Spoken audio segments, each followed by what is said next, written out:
Praise the lord. దేవునికి మహిమ కలుగును గాక. మీ అందరికీ కూడా యేసుక్రీస్తు నామమున శుభములు తెలియజేస్తున్నాను. అదే రీతిగా క్రైస్ట్ ఇవాంజలికల్ మినిస్ట్రీస్ ద్వారా మీ అందరికీ వందనాలు తెలియజేస్తున్నాను.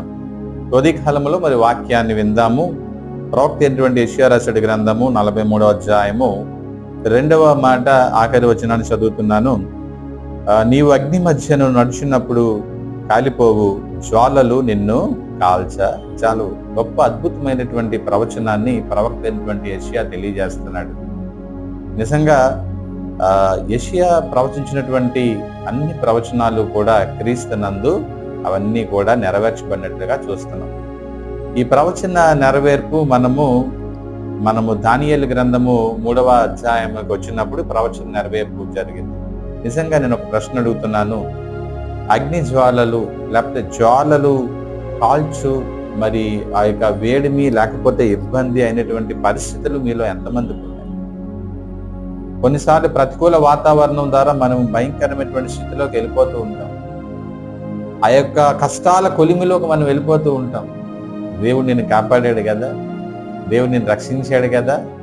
అటువంటి ఎక్స్పీరియన్సే ఈరోజు క్రీస్తు పూర్వము సుమారు 600 సంవత్సరాల క్రితము ముగ్గురు యవనస్తులు బబులోను దేశములో యేసు కొరకు క్రీస్తు కొరకు వాళ్ళు నిలబడి దేవుని మహింపరిచారు.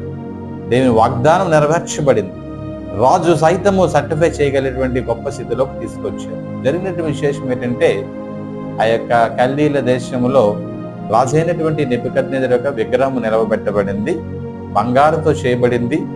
60 మూరల ఎత్తు, 6 మూరల వెడల్పు. ఒక శాసనము చేయబడింది. ఆ శాసనం ఏంటంటే, ఈ యొక్క దేశంలో ఉన్న ప్రతి ఒక్కరు కూడా ఆ ప్రతిమకు మాత్రమే మీరు మొక్కాలి. ఆ ప్రతిమకు కాకుండా మరి ఎవరైనా వేరొక దేవతను దేవుడు నిన్ను పూజిస్తే వాళ్ళు మండుచున్నటువంటి అగ్నిగుండంలో పడవేయబడతారు.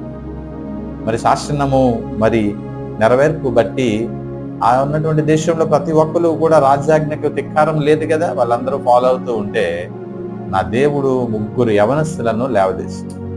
Number 1 Shadrach, Meshach, number 2 third one is Abednego. వీళ్ళు మాత్రము వాళ్ళు జీవము గల దేవుని మాత్రమే సేవిస్తున్నారు. దేవుని నామానికి మహిమ కలుగును గాక.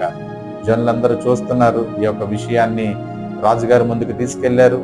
షద్రక్, మేషక్, అబేద్నెగో రాజు ముందు నిలవబెట్టారు. రాజు అడుగుతున్నాడు, ఏమయ్యా నేను శాసనాన్ని ఇచ్చాను, రాజు ధిక్కారం చేస్తారా అంటే, లేదండి, మేము ఏ ప్రతిమకు కూడా మేము లొంగము, మేము నమస్కారం చేయము, మేము సేవిస్తున్నటువంటి సజీవుడు దేవుని మాత్రమే మేము సేవిస్తాము. అయ్యా మీరు అగ్నిగుండంలో పడవేయబడతారు, మీరు చనిపోతారంటే మమ్ములను రక్షించు సమర్థుడు మా దేవుడు. ఒకవేళ చనిపోవాలని ఆయన యొక్క ప్రణాళిక ఉంటే మేము చనిపోవడానికి సిద్ధంగా ఉన్నాం. What a daring. అప్పుడు ఏం జరిగిందంటే అగ్నిగుండంలో వాళ్ళు పడవేయబడ్డారు. అయితే గొప్ప కార్యం జరిగింది, అద్భుత కార్యం జరిగింది. 4వ వ్యక్తిగా పరిశుద్ధాత్మ దేవుడు తిరుగులాడుతున్నాడు. ఎవరి 4వ వ్యక్తి అని నెబుకద్నెజరు ఆశ్చర్యపోయాడు. ఆ నిజమైన దేవుడు వీళ్ళే. అగ్నిగుండములో భయంకరమైనటువంటి కొలిమి, కొన్ని వేల డిగ్రీస్తో సెంటిగ్రేడ్తో లేకపోతే ఫారెన్ హీట్, ఆ యొక్క ఉష్ణోగ్రత మనకు తెలియదు, కానీ భయంకరమైన కొలిమి. ఆ యొక్క కొలిమిలో దేవుడు మనలను ఆనాడు షద్రక్, మేషక్, అబేద్నెగోలను నిలబెట్టాడు. రాజు అన్నాడు, ఆ కొలిమిని ఆపండి అన్నాడు, వాళ్ళని బయటికి తీయమన్నాడు. ఇప్పుడు అంటున్నాడు ఒక స్టేట్మెంట్. ఏ స్టేట్మెంట్ అయితే ఇచ్చాడో, ఒక శాసనం ఇచ్చాడు, ఒక శాసనం రివైజ్ చేసేసాడు, అమెండ్ చేసేసాడు. షద్రక్, మేషక్, అబేద్నెగోలు పూజిస్తున్న దేవుడే నిజమైన దేవుడు. హల్లెలూయా. షద్రక్, మేషక్, అబేద్నెగోల ద్వారా దేవుడు కల్దీల దేశంలో మహిమపరచబడ్డాడు. భయంకరమైనటువంటి కొలిమిలో లిటరల్ గా వాళ్ళు అగ్ని జ్వాలలో వెళ్ళినప్పటికీ కూడా దేవుడు రక్షించగల సమర్థుడు. నా జీవితాల్లో కష్టాల కొలిమిలో, భయంకరమైన పరిస్థితుల్లో అనేక సార్లు నేను వెళ్ళాను. ఇదే వాగ్దానాన్ని నేను నమ్మాను. నన్ను ఆ కష్టాల కొలిమి, భయంకరమైన శ్రమల కొలిమిలో నుండి తప్పించిన దేవుడు ఆనాడు షద్రక్, మేషక్, అబేద్నెగోలను who stood for the Jesus తప్పించిన దేవుడు నిన్ను తప్పించుడా? ప్రార్థన చేయి, విశ్వసించు. నీ జీవితాల్లో దేవుడు కష్టాల కొలిమి నుండి తప్పించగల గొప్ప దేవుడు. దేవుని కొరకు నిలబడు, దేవుని కార్యాలు చూడు. దేవునికే మహిమ కలుగును గాక. ఈ వాగ్దానం మీ జీవితాల్లో నెరవేర్చబడును గాక. పరిశుద్ధుడు, మహాగణుడు, మహోన్నతుడు, సర్వశక్తిగా యేసయ్య ఉన్నాడు.